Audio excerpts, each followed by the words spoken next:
بسم اللہ الرحمن الرحیم قل لا اسألکم علیہ اجرا الا المودۃ فی القربى صدق یا رب العالمین ان اللہ وملائکتہ یصلون علی النبی یا ایھا الذین آمنوا صلوا علیہ وسلموا تسلیما بلغ العلا بکمالہ کشف الدجى بجمالہ حسنت جمیع خصالہ بلغ العلا بکمالہ کشف الدجى بجمالہ حسنت جمیع خصالہ۔ نبی پاک نور مجسم احمد مجتبیٰ جناب محمد مصطفیٰ صلی اللہ علیہ وآلہ واصحابہ واہل بیتہ اجمعین، آپ کے صحابہ نے ایک دن آپس میں مل بیٹھ کر ایک مشورہ کیا کہ نبی پاک صلی اللہ علیہ وآلہ وسلم کی ظاہری طور پر کوئی آمدنی نہیں ہے، لیکن کاشانہ نبوت میں اتنے مہمان آتے ہیں اور رسول کریم صلی اللہ علیہ وسلم کسی مہمان کو خالی واپس بھی نہیں بھیجتے، اور ظاہری طور پر یہ نظام چلانا بڑا مشکل ہے کہ انسان کی ذریعہ آمدن بھی نہ ہو اور اس کا ملنا جلنا زیادہ ہو تو انسان بعض اوقات پریشان ہوتا ہے۔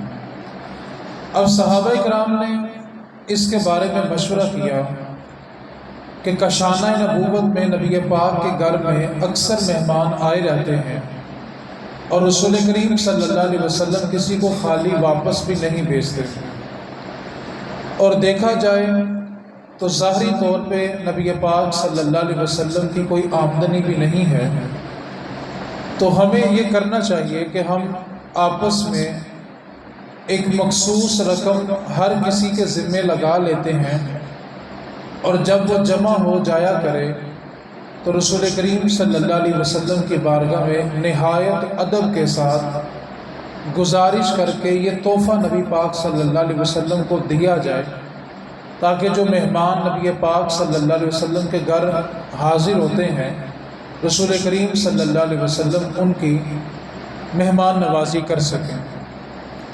صحابہ کرام نے مال جمع کیا۔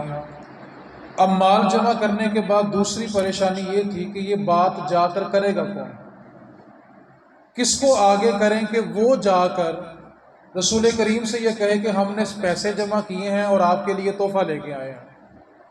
مشاورت کے بعد انتخاب ہوا نبی پاک صلی اللہ علیہ وسلم کے چچا حضرت عباس رضی اللہ تعالی عنہ کا، اور یہ نبی پاک صلی اللہ علیہ وسلم کے وہ چچا ہیں کہ جب نبی پاک صلی اللہ علیہ وسلم نے اعلان نبوت کیا تو انہوں نے فوراً نبی پاک صلی اللہ علیہ وسلم کا کلمہ پڑھ لیا، اور ایک دن بیٹھے بیٹھے اپنے بھتیجے نبی پاک سے پوچھنے لگے، اے میرے بھتیجے، آپ نے کبھی اس بات پر غور کیا ہے کہ میں نے آپ کا کلمہ کیوں پڑھا؟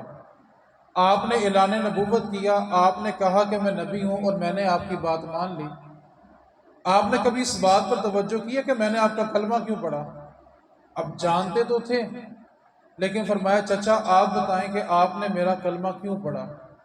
تو حضرت عباس رضی اللہ تعالیٰ عنہ چچا ہیں اور سگے چچا ہیں، رسول کریم صلی اللہ علیہ وسلم کی بارگاہ میں عرض کرنے لگے، آقا جب آپ کا بچپن کا عالم تھا اور آپ پنگوڑے میں جھولا کرتے تھے تو جس طرف آپ کا جھولا جاتا تھا رب کا چاند اسی طرف چلا جاتا تھا، تو میں بچپن سے یہ چیز دیکھتا آ رہا تھا، تو جس دن آپ نے اعلان نبوت کیا میں نے فوراً اپنا کلمہ پڑھ لیا۔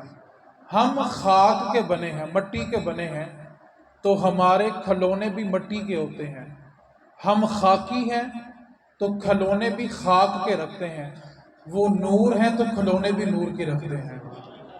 اب حضرت عباس رضی اللہ تعالی عنہ کا انتخاب کیا گیا کہ وہ یہ جو مال جمع کیا گیا ہے یہ رسول کریم صلی اللہ علیہ وسلم کی بارگاہ میں جا کے پیش کرے۔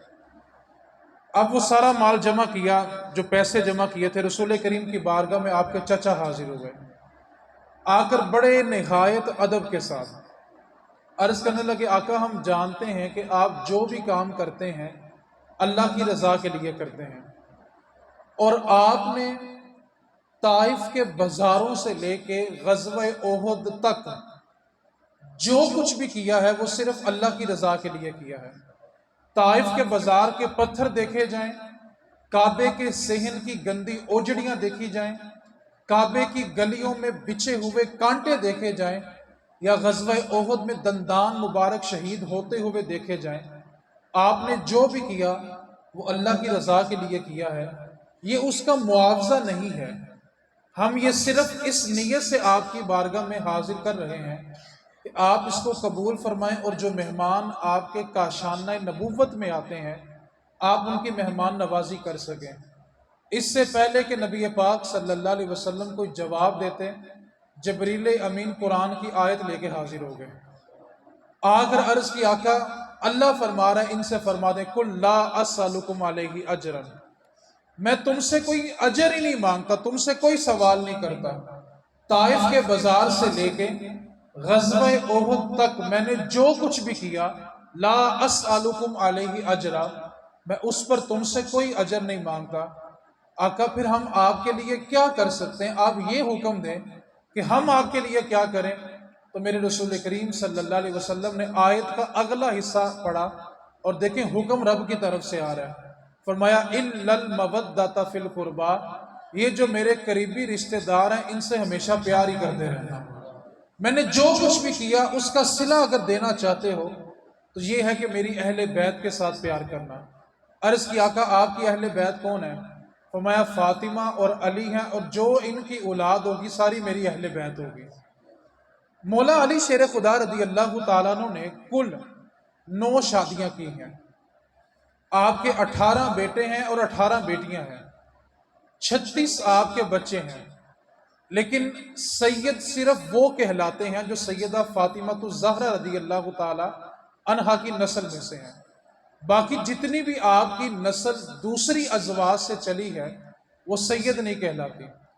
تو رسول کریم صلی اللہ علیہ وسلم نے ہم تک جو دین پہنچایا ہے، ہم تک جو قرآن پہنچایا ہے، اس کے بدلے میں صرف اتنا مطالبہ کیا ہے کہ جب تک زندہ رہنا میرے گھر والوں سے پیار کرتے رہنا، کبھی ان کے بارے میں دل میلا نہ ہونے دینا۔ ایک بندہ بالغ ہونے کے بعد مرنے والے دن تک ایک نماز بھی قضا نہ کرے، ہر سال حج بھی کرے، ہر سال زکوٰۃ بھی دے، نماز زندگی کی ایک بھی نہ چھوڑی ہو، لیکن اگر دل میں بغض اہل بیت کا ہے تو میرے نبی پاک نے فرمایا سیدھا جہنم میں جائے گا۔ اور ایک بندے نے نماز پڑھی ہے لیکن کبھی کبھی کمی کوتاہی کر جاتا ہے، صدقہ کرنے میں کمی کوتاہی کر لیتا ہے، لیکن نماز پڑھتا ہے اور کبھی کبھی کوتاہی ہو جاتی ہے، میرے رسول کریم صلی اللہ علیہ وسلم نے فرمایا کہ اگر اس کے دل میں میری اولاد کی محبت ہے، صرف وہ مرے گا نہیں، قیامت والے دن اللہ اس کو شہیدوں کی صف میں کھڑا فرمائے گا کہ خالی یہ مر کے نہیں آیا بلکہ اللہ کی راہ میں شہید ہو کے آیا ہے۔ وجہ کیا ہے؟ کہ وہ اپنے دل میں میری اولاد کی محبت رکھتا ہے۔ اور میرے رسول کریم نے فرمایا کہ ایک بندہ کعبہ اللہ کے سامنے کھڑا ہو، بیت اللہ کا صحن ہو، ایک ہاتھ میں غلاف کعبہ ہو، ایک ہاتھ اس نے کعبے کی دہلیز پہ کعبے کے دروازے پہ رکھا ہو، اور کلمہ پڑھتا ہوا مر جائے، لیکن اگر دل میں میری آل کا بغض رکھا ہوا تو سیدھا جہنم میں جا کے گرے گا، اس کے لیے جنت میں کوئی ٹھکانہ نہیں۔ کیوں؟ کہ جو جنت کے سردار ہیں ان کے بارے دل گندہ کر بیٹھا ہے۔ تو جس کا گھر ہوتا ہے اس کے ساتھ بنا کے رکھو تو بندہ اندر جا سکتا ہے، اہل خانہ کے ساتھ بنتی نہ ہو تو اپنے گھر میں آنا بھی کوئی نہیں دیتا۔ تو اس واسطے ہمیں جو حکم دیا گیا وہ اہل بیت سے محبت کا دیا گیا ہے۔ 2 باتیں آپ سے گوش گزار کرنی ہے۔ سب سے پہلی بات، جیسے ہی محرم الحرام کا چاند نظر آتا ہے تو جیسے سیلاب کے موسم میں یا برسات کے موسم میں وہ گٹروں سے کیڑے نہیں نکل آتے، اس طرح سوشل میڈیا کے اوپر کچھ کیڑے نمودار ہوتے ہیں جن کی طبیعت صرف اور صرف زخم پہ جا کر بیٹھنا ہوتی ہے، ان کی طبیعت اس کے علاوہ کچھ نہیں ہوتی۔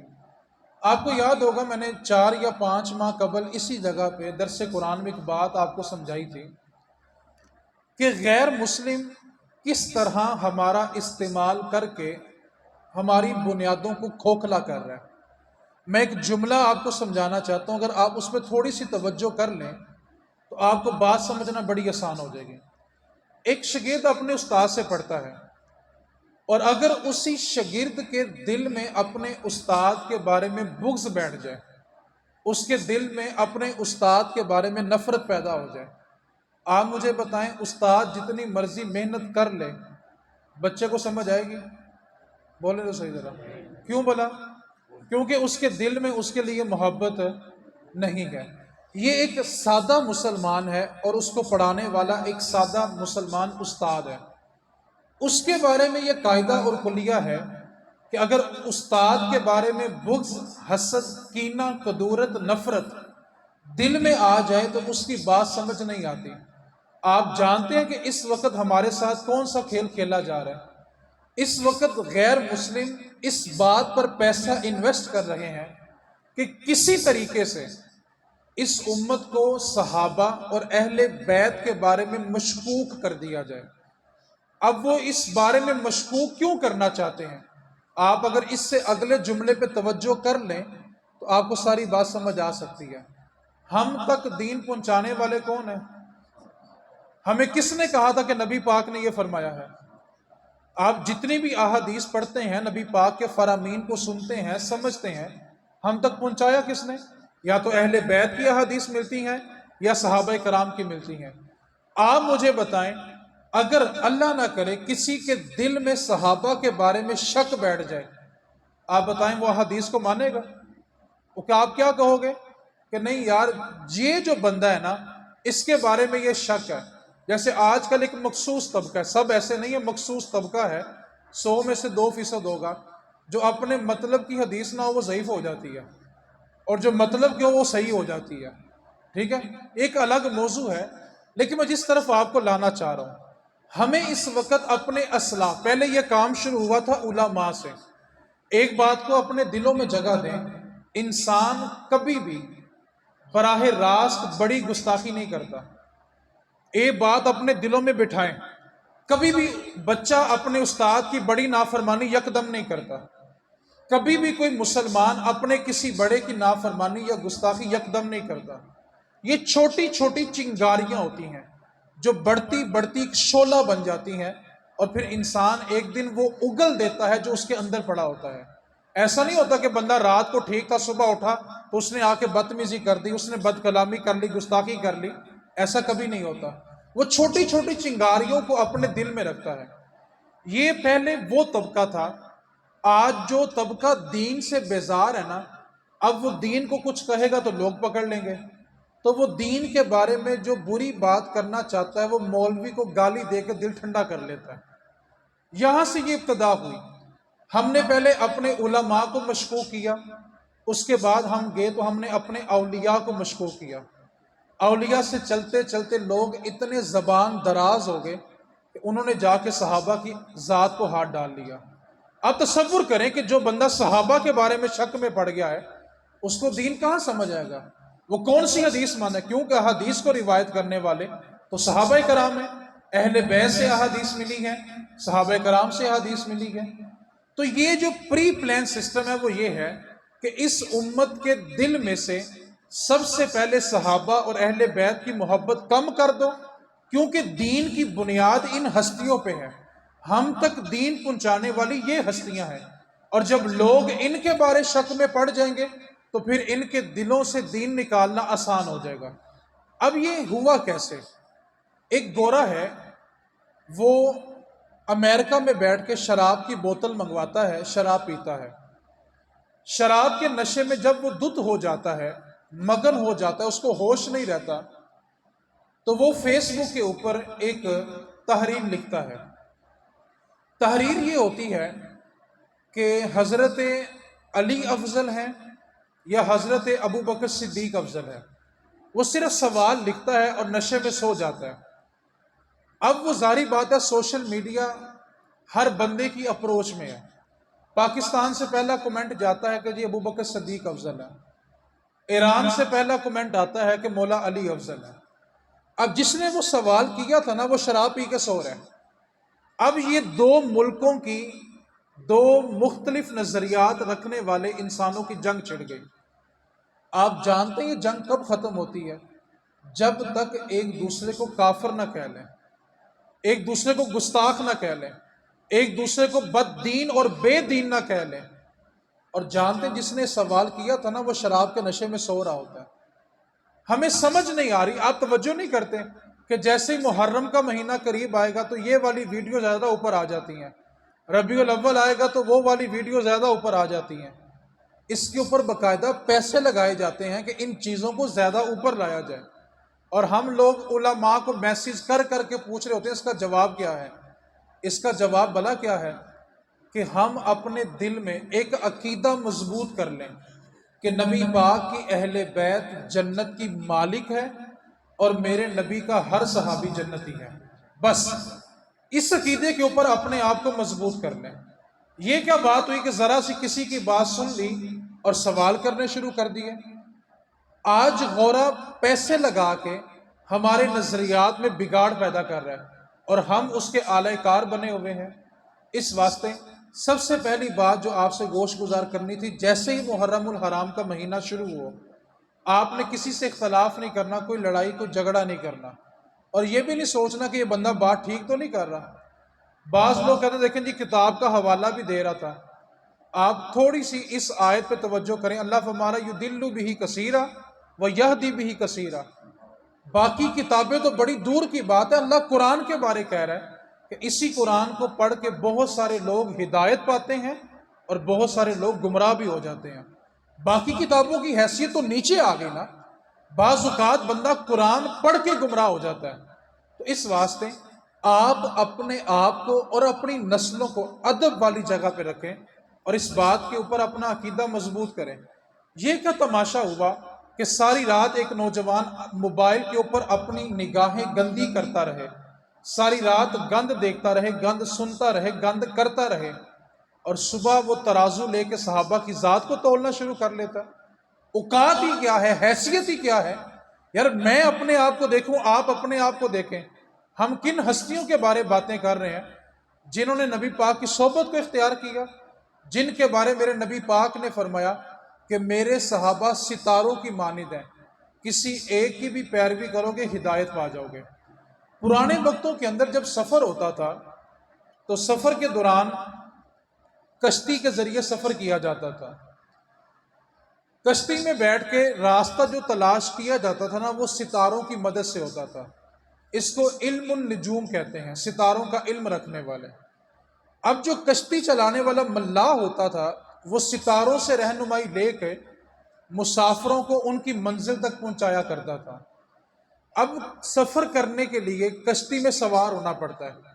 ایک بندہ کہے جی میں کشتی میں سوار نہیں ہوں گا لیکن میں سمندر پار کر لوں گا، میں دریا پار کر لوں گا، تو بتائیں وہ کنارے تک جائے گا کہ ڈوب جائے گا؟ آپ کہیں گے نہیں، اگر کنارے تک جانا ہے، کامیابی سے منزل تک پہنچنا ہے، تو تمہیں کشتی میں سوار ہونا پڑے گا۔ اچھا ایک بندہ کشتی میں سوار ہو گیا لیکن وہ کہتا ہے میں ستاروں سے رہنمائی نہیں لوں گا، میں اپنی منزل پہ پہنچ جاؤں گا، تو سارا دن اور ساری رات دریا کے اندر چکر لگاتا رہے گا، منزل نہیں ملے گی۔ آپ اب اس نچوڑ پہ پہنچے ہیں کہ جس کو منزل چاہیے اس کو کشتی میں سوار بھی ہونا پڑے گا اور ستاروں سے رہنمائی بھی لینی پڑے گی۔ جو کشتی میں سوار نہ ہو وہ بھی ہلاک ہوگا، اور جو کشتی میں تو بیٹھ گیا لیکن ستاروں سے رہنمائی نہیں لے گا وہ بھی ہلاک ہوگا۔ اب حدیث پاک سنیں، میرے رسول کریم صلی اللہ علیہ وسلم نے فرمایا میرے گھر والے، میری اہل بیت کشتی نوح کی مثل ہیں، جو جو اس میں سوار ہوگا وہ بچ جائے گا، باقی ہلاک ہو جائیں گے۔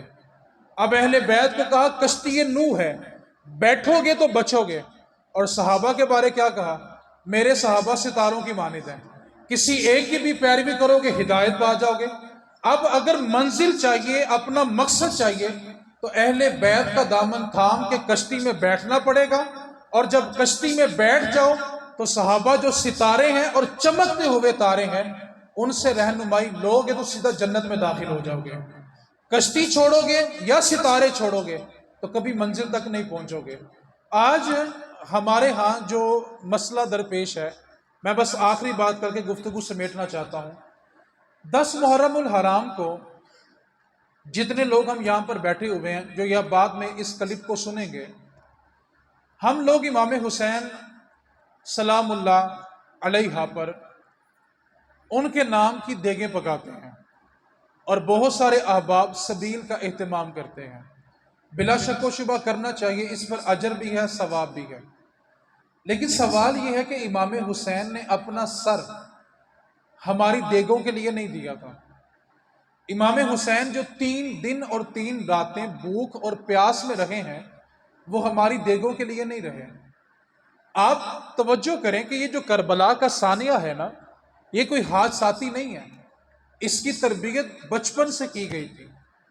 آپ دیکھیں کہ نبی پاک صلی اللہ علیہ وسلم کے نواسے رسول کریم صلی اللہ علیہ وسلم نے کس انداز میں تربیت فرمائی، کتنا لاڈ دیا، لیکن ساتھ تربیت کا عالم کیا تھا۔ رسول کریم صلی اللہ علیہ وسلم اکثر دن میں 2 مرتبہ سیدہ کے گھر تشریف لے جاتے تھے، صبح بھی جاتے تھے، شام کو بھی جاتے تھے، اور کئی دن تو ایسے ہوتے تھے دل چاہتا ہے فاطمہ کہ آج میں تیرے گھر آرام بھی کر لوں، تو سیدہ حضور کے لیے بستر بچھا دیتی، اور جب حضور لیٹتے تو ایک کندھے کے اوپر حسن لیٹتے، دوسرے پہ حسین لیٹتے، اور رات کے پچھلے پہر میں جب بچے جاگ جاتے امام حسن اور حسین اور وہ دودھ کا مطالبہ کرتے تو سیدہ پاک بیدار ہو جاتی کہ حضور نہ اٹھیں، تو میرے حضور فرمایا کرتے تھے فاطمہ اگر یہ سوئے میرے ساتھ دودھ بھی میں ہی لا کر دوں گا۔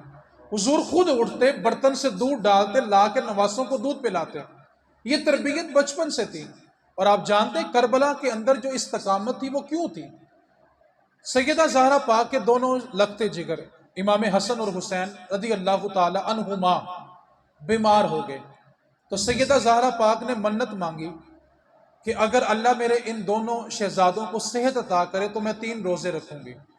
اللہ تعالیٰ نے صحت عطا کی، اب سیدہ پاک نے منت کے لیے روزے رکھے۔ پہلا روزہ رکھا، سحری کھائی کھجور اور ساتھ پیا دودھ۔ افطار کا وقت ہوا تو گھر میں فاقے ہیں، مولا علی بازار جاتے ہیں اور کچھ جو لے کے آتے ہیں، سیدہ پاک اس کو پیستی ہیں چکی میں اور اس کی روٹی بنائی جاتی ہے۔ ابھی افطار کا وقت ہوتا ہے، آپ اندازہ کریں کہ جب اتنی نعمتیں سامنے پڑی ہوں اور صرف یہ انتظار ہو کہ مؤذن اللہ اکبر کہے اور ہم ان نعمتوں کے ساتھ اپنی پیاس اور بھوک کو مٹائیں۔ آپ تصور کریں اگر اسی لمحے آپ کو سب کچھ دینا پڑ جائے اور آپ کے حلق سے ایک لقمہ بھی نہ اترے تو بتائیں کتنا مشکل، کتنا دشوار مرحلہ ہوتا ہے۔ ابھی انتظار تھا کہ بلال حبشی مسجد نبوی سے اذان کہیں گے اور ہم روزہ کھولیں گے، کیونکہ سحری کے وقت صرف کھجوریں کھائی تھی اور دودھ پیا تھا، روٹی نہیں کھائی تھی۔ ابھی اذان کا وقت قریب تھا کہ دروازے پہ دستک ہوئی اور اس کی صدا کے جملے سنے، کہنے لگا مدینے کے سب دروازے کھٹکھٹائے ہیں، ہر طرف تنگ دستی دیکھی ہے، لیکن کسی نے کہا تھا سیدہ کے دروازے پہ جاؤ کبھی خالی نہیں آؤ گے۔ اور یہ بات یاد رکھیں، رسول کریم صلی اللہ علیہ وسلم کی ذات تک پہنچنے کے لیے 2 رستے بڑے آسان ہیں۔ جو چاہتا نا کہ وہ حضور کے قرب میں چلا جائے، اور جو حضور کے قرب میں جائے گا وہی اللہ کے قرب میں جائے گا۔ حضور کی ذات تک پہنچنے کے لیے 2 رستے بڑے مؤثر، بڑے آسان اور بڑے کارآمد ہیں۔ ایک راستہ سیدہ فاطمہ الزہرا سے جاتا ہے اور دوسرا صدیق اکبر کی ذات سے جاتا ہے۔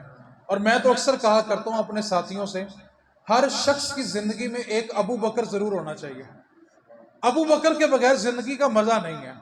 ایک ابو بکر ضرور ہونا چاہیے جو ہر مرحلے کے اوپر وفا کرنا جانتا ہو۔ اب صدا اس نے کیا دی کہ مدینے کے ہر دروازے پہ دستک دی ہے، لیکن تنگ دستی ہے، سب نے کہا کہ سیدہ کے در پہ جاؤ خالی نہیں آؤ گے۔ ابھی سیدہ کچھ جواب دیتی، صرف بچوں کی طرف دیکھا کہ بچے کیا کریں گے، امام حسن اٹھے اور 3 کی 3 روٹیاں جا کے فقیر کو دے دی۔ اگلا دن منت کا روزہ، پھر کھجور اور دودھ سے سحری کی، افطار کا وقت ہوا، دروازے پہ دستک ہو گئی، کہا ابھی ابھی قید سے چھوٹ کر آیا ہوں، بڑی بھوک لگی ہے۔ امام حسن نے سب کچھ دے دیا۔ تیسرا دن ہوا، کہا بڑا بیمار تھا، کھانے کے لیے کچھ نہیں ہے، تیسرا دن بھی دے دیا۔ آپ اس حدیث کے بعد اندازہ کریں، جن بچوں کی 7 سال کی عمر میں 3 دن کھانا نہ کھانے کی عادت بنائی گئی ہو، کیونکہ حضور جانتے تھے کہ ایک وقت وہ بھی آئے گا جب میرا یہ لخت جگر کفار کے سامنے اور کچھ اپنوں کے سامنے کھڑا ہوگا تو کہیں اس کے پاؤں متزلزل نہ ہو جائیں۔ بچپن میں ایسی تربیت کی کہ کل کو ڈٹ کے کھڑا ہونا اس کے لیے آسان ہو جائے۔ تو کربلا کا جو واقعہ ہے وہ حادثاتی نہیں ہے، وہ اچانک نہیں ہے، اس کی تربیت بچپن سے ہو رہی تھی۔ اب جو کربلا ہے وہ ہماری دیگوں کے لیے اور شربت کی دودھ کی سبیلوں کے لیے نہیں ہے۔ اگر آپ کربلا کو سمجھنا چاہتے ہیں، اور اگر میں کہوں کہ ایک جملے کے اندر اگر کربلا سمجھنا ہے تو وہ ایک جملہ یہ ہے: لوگ اپنا سر بچانے کے لیے، لوگ اپنا سر بچانے کے لیے ہاتھوں میں ہاتھ دے دیتے ہیں۔ جیسے آپ نے گزشتہ رات پاکستان کی سیاست میں دیکھا، میں کہتا ہوں ان لوگوں کو اب آنکھ کھول لینی چاہیے۔ پہلے تو ڈر ہوتا تھا کہ عوام الناس بک جاتی ہے، اب تو اوپر والے بھی بک جاتے ہیں۔ یہ جمہوریت ہے۔ ایک بات میں اکثر کہتا ہوں، اگر آپ جملے پہ توجہ کریں تو آپ کے لیے سیاست کو سمجھنا آسان ہوگا۔ جس جمہوریت کے نظام کے اندر ایک 50 سال حدیث پڑھانے والے کا ووٹ اور ایک مراسی کا ووٹ اکٹھے تلتے ہونا، اس ملک میں کبھی انقلاب نہیں آ سکتا۔ آپ نے ووٹ کو یہ حیثیت دی کہ ایک بندہ 50 سال سے حدیث پڑھا رہا ہے، سمجھدار بندہ ہے، پاکستان سے مخلص ہے، اس کے ووٹ کا بھی اتنا وزن، اور ایک بندہ 50 سال سے ناچ ناچ کے بوڑھا ہو گیا ہے، آپ نے اس کے ووٹ کے بھی اگر وہی حیثیت دینی ہے نا تو اس ملک میں کبھی انقلاب نہیں آ سکتا۔ یہ جمہوریت یہ آپ کو کچھ نہیں دے گی جب تک خلافت کا نظام نہیں آئے گا۔ خلافت اور جمہوریت میں بڑا فرق ہوتا ہے۔ تو کربلا کا جو واقعہ ہے اس کو ایک جملے میں اگر بند کرنا ہو تو وہ جملہ یہ ہے: لوگ اپنا سر بچانے کے لیے ہاتھوں میں ہاتھ دے دیتے ہیں۔ کہتے ہیں یار میرا ہاتھ لو، انگوٹھا لگواؤ، کہاں لگانا ہے؟ میری جان چھوڑو، میرا سر معاف کرو، بتاؤ کہاں پہ انگوٹھا لگانا ہے؟ لوگ اپنا سر بچانے کے لیے ہاتھوں میں ہاتھ دے دیتے ہیں، اور امام نے اپنا ہاتھ بچانے کے لیے سر ہی دے دیا۔ یہ کربلا کا نچوڑ ہے۔ یہاں پہ لوگ سر بچا رہے ہیں اور ہاتھوں میں ہاتھ دیتے جا رہے ہیں۔ امام کے لیے کیا تھا کہ صرف آپ بیعت کر لیں اور واپس مدینے چلے جائیں؟ امام نے ہاتھ نہیں دیا، سر دے دیا۔ اور اگر آج ہم اس وڈیرے کے نام پہ جا کے انگوٹھا لگا دیں، امام حسین نے 4 وجہ تھی جس 4 وجوہات کی بنیاد پر یزید کو ووٹ نہیں دیا تھا۔ وقت بڑا طویل ہو چکا، میں صرف اس میں سے 2 باتوں کی نشاندہی کر کے اپنی گفتگو مکمل کر رہا ہوں۔ امام صاحب نے فرمایا تھا کہ میں یزید کو ووٹ نہیں دوں گا، اس کے ہاتھ پر بیعت نہیں کروں گا۔ 4 وجوہات تھی، صرف 2 کی بات کر رہا ہوں۔ سب سے پہلی بات، امام علی مقام نے فرمایا تھا کہ میں نے یزید کو مدینے میں نمازیں قضا کرتے ہوئے دیکھا ہے، اور بے نمازی بندہ میرے نانے کے دین پہ بیٹھے، تخت پہ بیٹھے، ایسا کبھی نہیں ہوگا۔ اور دوسری وجہ، میں نے یزید کو شراب پیتے ہوئے دیکھا ہے، اور شرابی میرے نبی کے دین کے تخت پہ آ کر بیٹھے، ایسا کبھی نہیں ہوگا۔ تیسری بات بھی کر دیتا ہوں، پھر تینوں کو جمع کر دیتا ہوں۔ اور یزید جب نشہ کرتا تھا تو یہ رنڈیوں کے ناچ دیکھا کرتا تھا، اس وجہ سے میں یزید کے ہاتھوں میں کبھی ہاتھ نہیں دوں گا۔ میرا سوال آپ سے ہے، اگر آپ کو پتا ہو کہ فلاں ایم این اے، فلاں ایم پی اے، فلاں سینیٹر، فلاں سیاستدان کے ڈیرے پہ جب بھی خوشی ہوتی ہے شراب اور رقص کے بغیر نہیں ہوتی، اور اگر فلیکس کے اوپر بہت بڑی اس کی تصویر لگی ہو اور اس کے سپورٹروں میں اگر آپ کی اور میری تصویر بھی لگی ہو نا، تو پھر ہمیں 10 محرم کو دیگ پکانے کی کوئی ضرورت نہیں ہے۔ امام نے تو سر دیا اس لیے تھا کہ شرابی اور مجرے دیکھنے والا، نمازوں کو قضا کرنے والا دین کے تخت کے اوپر آ کے نہیں بیٹھ سکتا۔ اور اگر آپ کو پتا ہو کہ ہمارا جو ایم این اے، ایم پی اے، وزیر ہے، مشیر ہے، سینیٹر ہے، وہ کسی بھی عہدے سے تعلق رکھتا ہے، اس کے ڈیرے پہ جب بھی خوشی ہو وہ شراب اور رقص کے بغیر نہیں ہوتی، اگر آپ کا انگوٹھا اس کے نام پر لگے یا آپ کی تصویر اس کے سپورٹروں میں لگے تو مہربانی کریں 10 محرم کو دے کے پیسے ضائع نہ کریں۔ امام صاحب کو ہماری دیگوں کی حاجت نہیں ہے۔ امام صاحب نے ایک نظریے کے لیے قربانی دی تھی۔ وہ نظریہ کیا تھا کہ کبھی ظالم کی حمایت نہیں کریں گے۔ اور میرے رسول کریم صلی اللہ علیہ وسلم نے فرمایا، کسی بندے کو یہ علم ہو کہ سامنے والا بندہ ظالم ہے، وہ اس کا ظلم جانتا ہو، اور اس کا ظلم جاننے کے بعد اگر وہ اس کا ساتھ دے، تو میرے رسول کریم صلی اللہ علیہ وسلم نے فرمایا اللہ قیامت والے دن ظالم اور اس کی حمایت کرنے والے دونوں کو اکٹھا جہنم میں پھینک دے گا۔ اس واسطے اگر ظالم کی حمایت ہمارے ہاتھوں سے ہو رہی ہے تو شربت دوم میں کھڑے ہو کے سبیلیں لگانے کی کوئی حاجت نہیں ہے۔ اور نوجوانوں کے لیے اور سبیلیں لگانے والوں کے لیے اگلا پیغام بھی ہے، باہر تپتی دھوپ میں کھڑے ہو کے شربت پلاتے جائیں گے اور سوچ یہ ہے کہ جی ہم امام حسین کے نام کا لنگر تقسیم کر رہے ہیں۔ جہاں سبیل لگائی ہے بالکل پیچھے مسجد ہوتی ہے، نماز نہیں پڑھتے۔ یہاں چھوٹے سے چھوٹے بچے کو پوچھ لیا جائے امام حسین رضی اللہ تعالی عنہ کا جب سر تن سے جدا کیا گیا تھا تو امام صاحب کس حالت میں تھے؟ پھر بولیں ذرا، پیچھے والے بولیں ذرا، سجدے کی حالت میں تھے۔ اور 10 محرم کو سبیل لگ جائے، لنگر پک جائے، دیگ تقسیم ہو جائے اور سجدہ ایک بھی نہ ہو تو امام صاحب قبول فرما لیں گے؟ تو مہربانی کریں، ہمیں امام صاحب نے ایک نظریاتی زندگی دی ہے، اپنے آپ کو نظریاتی بنائیں، اپنے آپ کو کسی کا غلام نہ بنائیں، نظریاتی بندے بنیں، اپنی سوچ کا استعمال کریں۔ اور سوچ کیا ہے کہ کبھی ظالم کی حمایت نہیں کریں گے۔ اگر بندہ ظالم کی حمایت کرے گا تو کبھی زندگی میں وہ کامیاب نہیں ہو سکتا۔ اصلا نال جے نیکیے کریے، اصلا نال جے نیکی کریے وہ نسلاں تاک نہیں بھلاندے۔ اصلا نال جے نیکی کریے وہ نسلاں تاک نہیں بھلاندے۔ بے اصلان نال جے نیکی کریے کنڈے پھلاں نال تل دے، پھر آپ کے پھول بھی کانٹوں کے ساتھ تلیں گے۔ اپنی زندگی کو دشوار نہ بنائیں۔ امام حسین نے ہمیں نظریاتی زندگی دی ہے، اپنے آپ کو نظریاتی بنائیں۔ 2 پیغام میں نے آپ کے لیے اس درس قرآن میں چھوڑے ہیں۔ پہلی بات یہ تھی کہ غیر ہمارا استعمال کر کے ہمیں آپس میں لڑانا چاہتا ہے، آپ اپنے آپ کو اس سے محفوظ کریں۔ آپ کا عقیدہ کیا ہے کہ اہل بیت جنت کے مالک ہیں اور میرے نبی کا ہر صحابی جنتی ہے۔ صحابہ کے بارے آپ سے کوئی بات کرے، آپ بس ایک قرآن کی آیت ہے اس کا ترجمہ یاد کر لیں۔ اللہ فرمانا رضی اللہ عنہم ورضوا عنہ، اللہ ان سے راضی ہو گیا، وہ اپنے اللہ سے راضی ہو گیا۔ یار آپ تصور کریں، جن سے رب راضی ہو گیا آپ اور میں اختلاف کریں گے تو کیا ہوگا؟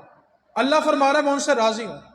اور جو لوگ اختلاف کرتے مجھے ان کی یہ لاجک سمجھ نہیں آتی کہ آپ ایک لمحے کے لیے، بس میرا آخری جملہ اس کو سمجھ لیں تو میری گفتگو مکمل ہو گئی۔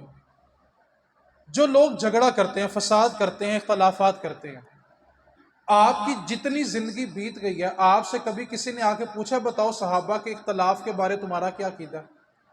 کبھی کسی نے پوچھا آپ سے؟ آپ سے زندگی میں یہ سوال نہیں ہوگا کہ صحابہ کے اختلاف کے بارے تمہارا کیا عقیدہ ہے۔ قبر میں 3 سوال ہیں، ان 3 سوالات میں یہ سوال نہیں ہے کہ بتاؤ تمہارا صحابہ کے اختلاف کے بارے میں کیا عقیدہ تھا۔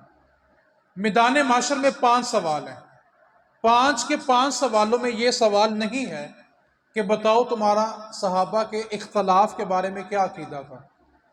ہم سے سوال نہ دنیا میں ہے، نہ قبر میں ہے، نہ حشر میں ہے۔ اچھا ہم سے نہ دنیا میں پوچھا جائے گا، نہ قبر میں پوچھا جائے گا، نہ حشر میں پوچھا جائے گا، تو پھر جھگڑا کس بات کا ہے؟ جو چیزیں پوچھی جائیں گی ہم ان کی تیاری نہیں کر رہے، اور جس کا سوال نہ دنیا میں، نہ قبر میں، نہ حشر میں ہے، اس کے پیچھے ہم باغ اختلاف کر رہے ہیں۔ تو میں ایسے لوگوں کے لیے کہتا ہوں جن کے بارے تم اختلاف کر رہے ہو نا، وہ ہستیاں ساری کی ساری جنت میں بیٹھی ہوں گی اور اختلاف کرنے والے باہر پھنسے ہوں گے۔ آپ کن چکروں میں پڑ گئے؟ آپ بس اپنا عقیدہ مضبوط کریں، میرے نبی پاک کی اہل بیت جنت کی مالک ہے اور میرے نبی کا ہر صحابی جنتی ہے۔ اس واسطے کوئی 1,00,000 غوث بھی آ جائے نا تو میرے نبی پاک کے صحابی کے نالین کو جو خاک لگی ہے نا وہ اس کے برابر نہیں ہو سکتا۔ صحابی بڑی اوپر والی ذات ہوتی ہے۔ اس واسطے ادب والوں میں رہیں اور اختلافات سے بچ کے رہیں۔ اللہ کریم ہم سبھی کو عمل کی توفیق عطا فرمائے۔ وما علینا الا البلاغ المبین۔